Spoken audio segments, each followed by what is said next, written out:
okay, I suppose I asked for this. With Disney's latest craze of rebooting their classic works because they can't think of an original idea, I've been actively avoiding them so as not to give money to that behavior and not to break my own heart out of disappointment. But of all the reboots, I had the most faith in Pete's Dragon. Because really, I think it could benefit from a reboot more than the others. Sleeping Beauty doesn't need a reboot. Jungle Book doesn't need a reboot. Pete's Dragon, though? Instead of being one of Walt Disney's animated perfections, it was more of the post-Walt live-action films. It has a lot of beautiful charm, but it could use a bit of modern polish, especially in the effects department. So, with this new Tuesday movie thing I'm doing, I dared to hope that for once, I would not be disappointed. So how was the movie? Very disappointing. If you haven't seen the original, see the original. If you have seen the original, see the original. There's pretty much nothing that this movie can offer you. It takes the mildly cliché original movie, takes away all of the heart that made it a classic, and instead somehow makes it even more cliché. To fully explain this, I'll have to move on to the spoilers section, but there's almost no point since the plot is so bloody predictable. But if you have seen the original movie, that's not going to help you. I'm sure you guys have seen this movie before. Not because you've seen the original, oh no, there is nothing from the original in this movie. No, if you combine Jungle Book and E.T., you basically have the cliched plotline. The biggest disappointment of this movie is that it's one of those movies that could have easily been done better. Look, I love the original movie, but if I were to tell you it's perfect, I'd be lying. I didn't expect the new movie to be a musical like the original, and I even expected them to cut out the villains since they're usually too campy for modern audiences. But there was so much good in the original movie. But apparently modern audiences can't handle it. A woman waiting for her presumed dead fiancé? Nah, modern audiences can't possibly identify with that level of fidelity. Pointing out the flaws of the foster system? No, that's just too dark for modern audiences. Let's replace it with lazy Tarzan wannabe tropes. And it would have been so easy to throw in a reference to appease lovers of the original. Like, would it have killed them to have Nora hum Candle in the Water? Maybe it would have, since it would actually imply that the character was interesting. And in the scene where everyone is asking Pete to describe Elliot, would it have killed them to have him just say, he has the neck of a crocodile and the head of a camel? I mean, it would have clashed with the whole uneducated thing we're working with, but maybe Pete tries to say that Elliot is an animal, and they get an animal book to try to identify him. Just...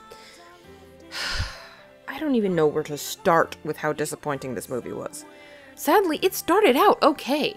It started with Pete's parents dying rather traumatically, actually. Not that this is the first time a character's parents have died in a car crash at the beginning of the movie, but usually you then cut to the hospital. Here, Pete is unharmed somehow, and crawls out of the car somehow, but crawls out of what was very presumably be a scene of his mangled parents' corpses. That would mess up most 5-year-olds. At this point, there are wolves, and then Elliot shows up to protect him. They have a moment, and then they fly off. And it's all downhill from there. Alright, let's start with the effects. They stink! I mean, the original was amazing for its time. Yeah, it's no Who Framed Roger Rabbit, but the overlay of animation and practical effects was amazing for its time.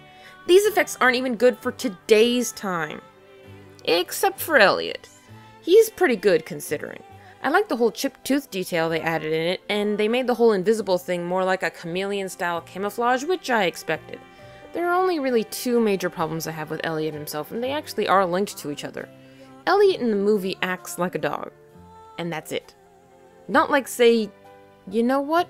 Toothless. Toothless had canine and even feline movements, but you still felt there was an intelligence there, and you also felt like he was his own animal. Not here. The movie may as well have been called Elliot the Big Green Dog, and it doesn't even make sense within the movie. Like in the original, Pete was able to fully understand Elliot, and I thought they were going to do that in this movie. When Pete first touches Elliot, there's this ripply, shiny thing that happens, and this later happens with the character of Nora. I think they actually name her something different, but I'm going with the original names. Now, I thought this was going to allow them to understand what Elliot was saying, but instead, Pete understands Elliot like Ash understands Pikachu, rather than the way Kiki understands Gigi. In fact, that whole effect had no bearing on the plot whatsoever! Ugh. And what's worse is they allude to Elliot being intelligent. Like, he would teach Pete how to build shelter. How? We see nothing in how Elliot acts that he would know the first thing about building a treehouse, or even the way of communicating that knowledge to Pete. And that's another problem this movie has. It either sets things up with no payoff, has things with no setup at all, or is just flat out inconsistent. For examples, within the movie they continuously sing this song that is clearly a map to where the other dragons are. But the scene in which that map is used to find the dragons is off-screen. Like, why build that up in the movie so much if it's barely gonna be part of the movie? And there's a point in the movie where the Nora character tells Pete that her mother died when she was a little older than Pete is, Pete at the time being around 10 or 11. And then she talks with her father about when he saw Elliot, and he says it was when she was around 4 or 5, quoting it was right before your mother died. When did your mother die? Like, did she die when you were 4 or 5 or when you were 10 or 11? Like, you can't even keep within your own lore, movie! But that does bring me to something I did like about this movie. Lampy, or whatever they name him in this reboot. He was really great in changing the trope slightly. In the original, he was the drunk that no one believed. Here, while no one believed him, instead of reacting to it and becoming angry or bitter, he just uses his experience to entertain children and to keep the legend alive. Now, I would have liked them to have kept the drunk aspect, as this would have added to the whole I wasn't even sure I saw it myself aspect. It would have given more grounds for why people doubted what he saw. And maybe he kept the pretense, only to reveal that he actually hadn't had a drop of alcohol in years. Now that would have been interesting. Still, he was a cool character, and I has no beef with how they updated his character from the original. But that one character is not worth the price of admission. Just see the original. It's corny, it's dated, but at least it has an identity.